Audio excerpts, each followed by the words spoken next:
Hi, folks.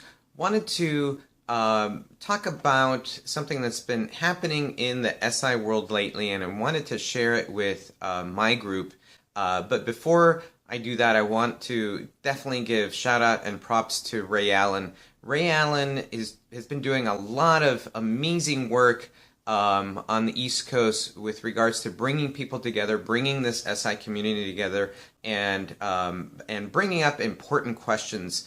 And not only bringing up important questions, but bringing together information and becoming a hub for a lot of really great knowledge that's been kind of spreading throughout the SI world. So, Ray, thanks for doing everything that you're doing. It's been really helpful.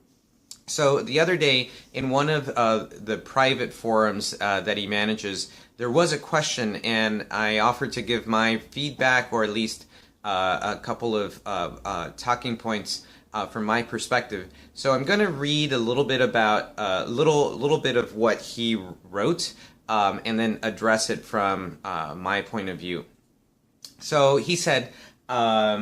And I'm just going to read word for word. Marie and I were talking the other night about what the use of standing and walking analysis is for. If there's no ideal and we can't reliably trust or know what is right, mechanically, does what we see have value?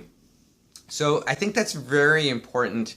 It's a very important topic, and I think it's a necessary conversation that we need to have as SI practitioners. And I think before we even talk about it, I think we have to also talk about what we believe SI is. And a lot of what we do really falls in the realm of art or craft.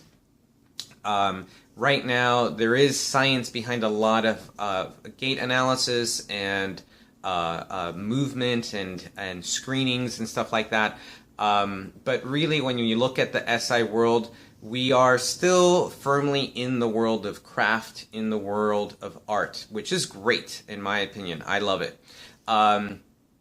One thing that comes to mind when I think about gait analysis and the value of it, I also compare it to functional movement screenings, which is within the world of selective functional movement assessment, where they are really trying to create a structure. And in the SI world, I don't think that we have had that much structure before. So when I've tried to look at and think about SI within my world, within my context, and I think about analysis, one thing's for sure, I don't look at static, I look more at movement. And another thing is for sure, I really think about that topic of conversation of what is ideal.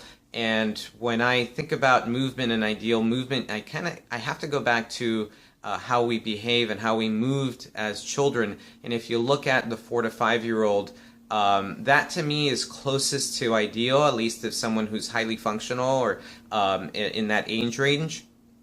That to me is closest to ideal as far as movement. And I'm not talking toddler. Toddler was different. That's a different type of movement compared to the highly functional use of spinal engine that a 4 to 5-year-old starts to show and exhibit. So if we want to compare, that would be a good comparison point. Of course, it's not perfect, but if you want to look at ideal, that might be an ideal way of looking at someone, comparing someone. So I believe there is value to looking at someone and walking, and if you want to compare to some ideal, I think that would be interesting gauge. Not the gauge, not the only way, but it would be an interesting way, an interesting model to compare it to.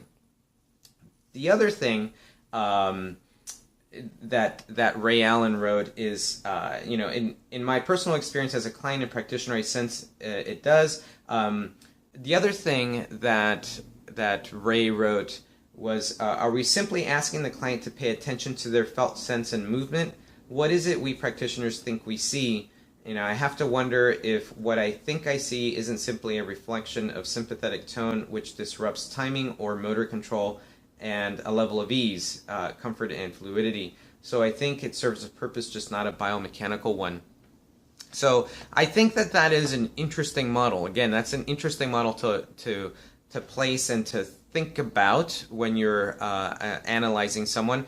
I think there can be other models that you can use to look at someone within the analysis of gait. And just to throw it out there and to offer it up, within the Morales method, we do have a particular model that we use, and we are influenced by the stages of motor development in babies and how that creates themes of movement throughout the stages of development.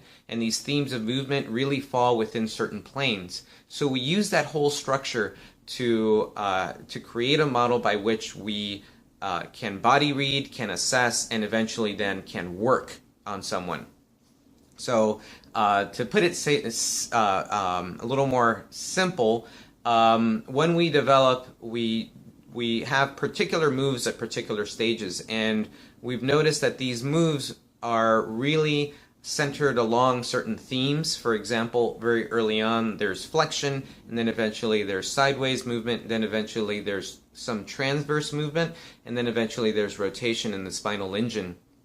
So those themes create planes that we call planes that happen in certain order that we call the order of complexity. So then we start to analyze based on the order of complexity, and then we also then start to work based on the order of complexity. And again, it's a model, it's something that we use, it's something that I've used pretty well in my practice, so it's something that I've offered up in my training. So, you know, that's one way of looking at it, and that's why I wanted to put this video together to offer it up to Ray as another potential talking point. So, for those of you that are watching this on the Morales Method forum, feel free to ask questions if you have any questions, and look forward to hearing from you, and hope you guys are having a great one. All right, bye.